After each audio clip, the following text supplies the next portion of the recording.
வந்து காலையில் வந்து டிஃபன் தான் பார்க்க போகிறோம். பொங்கல் செய்ய போகிறேங்க. இப்போ வந்து பொங்கல் செய்கிறதுக்கு நான் இதில் வந்து ஒரு ஒரு இது முக்கால் அளவுக்கு எடுத்துருவேங்க பச்சரிசி. இதில் வந்து கால் பங்கு பச்சை பருப்பு. இது ரெண்டையும் போட்டு நான் ஃபஸ்ட்டு வறுத்துக்கிறேன். அது வறுக்கிறதுக்கு வானல் வச்சுட்டேன். ஸ்டவ் ஆன் பண்ணி பச்சை பருப்பு போட்டுக்கிறேன்.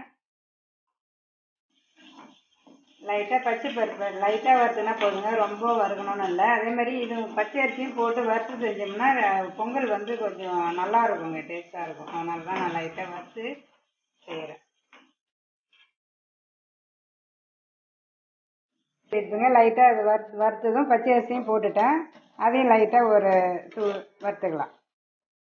ரொம்ப வறுக்கணும்னு அவசியம் இல்லைங்க, லைட்டாக சூடு ஏறினா போதும். அரிசியும் நல்லா சூடாகிடுதுங்க. இதை பாருங்க, இந்த மாதிரி நம்ம கையில் தொட்டாக்கா இந்த அளவுக்கு கொஞ்சம் அப்படியே கை எடுக்கவும் முடியக்கூடாது, அந்த அளவுக்கு சூடு ஏறினா போதும். ஆஃப் பண்ணிடுறேன். அந்த அரிசி வறுத்ததை நல்லா கொஞ்சம் ஆறந்தோம் ஒரு 3 தண்ணி ஊற்றி நல்லா கழுவி எடுத்துக்கிறேங்க. இப்போ நல்லா கழுவியாச்சு. இதில் 1 அரிசி போட்டால் 3 தண்ணி ஊற்றிக்கிறேன்.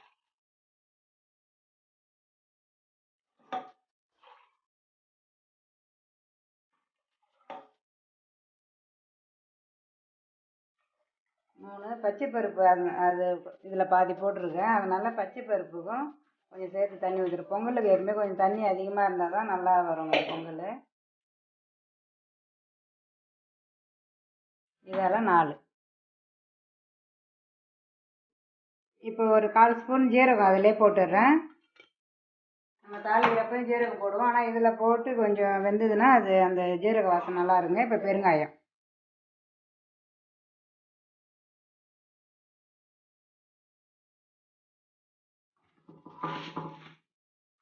ஸ்டவ் ஆன் பண்ணிடுறேன்.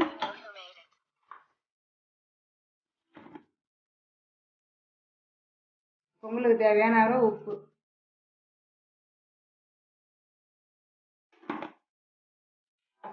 இது லைட்டாக சூடு ஏறட்டுங்க, அப்புறமா மூடி போட்டு மூடி விட்டுடலாம். பொங்கலுக்கு சாம்பாருங்க. இதில் பச்சை பருப்பு கொஞ்சம் பாதி போட்டிருக்கேன், அது அதில் பாதி துவரம்பருப்பு. பாதி பச்சை பருப்பு பாதி துவரம்பருப்பு போட்டிருக்கேன் சாம்பாருக்கு. பொங்கல் சாம்பாருங்க, பொடி சாம்பார் இன்னைக்கு. அதை கழுவிக்கிறேன்.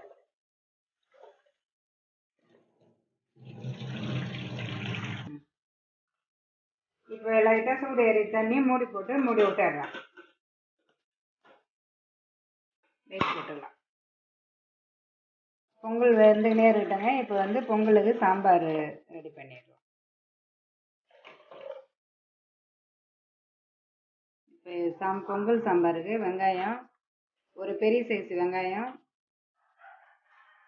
ஒரு 2 தக்காளி, பொடியாக கட் பண்ண உருளைக்கிழங்கு ஒரு சின்ன சைஸில் 1,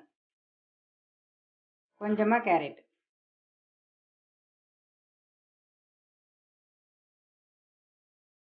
கத்திரிக்காய் ஒரு பெரிய சைஸ் கத்திரிக்காய் 1.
சும்மா ஒரு 4 வெந்தயங்க, சாம்பார் கொஞ்சம் நல்லா வாசனையாக இருக்குது, அதனால் வெந்தயம் போட்டுக்கிறேன். காரத்துக்கு வந்து நான் இதிலே மிளகாத்தூள் பச்சை மிளகா போட்டிருக்கேன். இருந்தாலும் காஞ்ச மிளகா வந்து போட்டு தாளிச்சோம்னா லாஸ்ட்டில் கொஞ்சம் வாசனையாக இருக்கும் சாம்பார், அதனால் காஞ்ச மிளகா போட்டுக்கிறேன். ஒரு மிளகா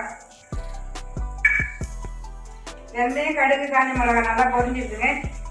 கொஞ்சமாக வெங்காயம் பொடியாக கட் பண்ணி வச்சுருக்கேன். அந்த வெங்காயம் கொஞ்சம் பூண்டு நசுக்கி வச்சுருக்கேன். ஒரு 10 பல்லு பூண்டு, கருவேப்பிலை கொஞ்சம், அதையும் போட்டு தாளிச்சிடலாம்.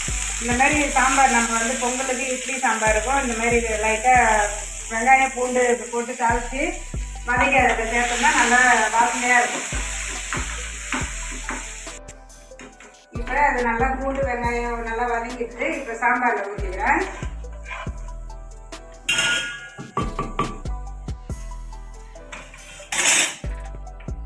இந்த சாம்பாருக்கு தேவையான அளவு தண்ணி ஊற்றிக்கிறேங்க.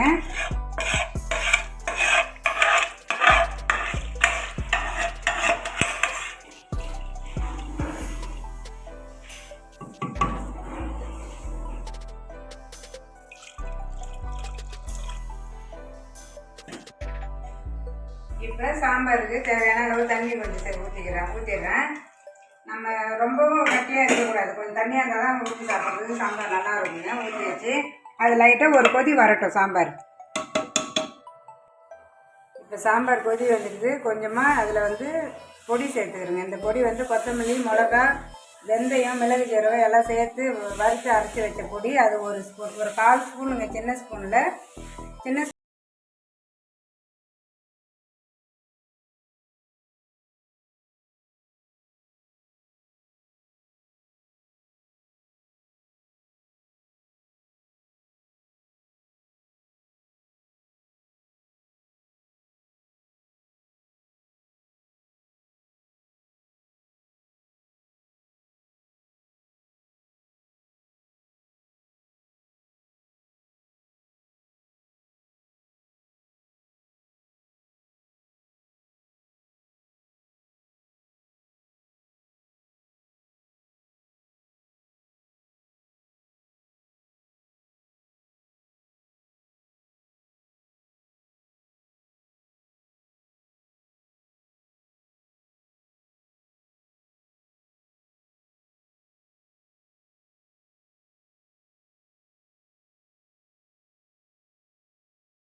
சூப்பராக இருக்குதுங்க, டேஸ்ட்டாக இருக்குது ரொம்ப.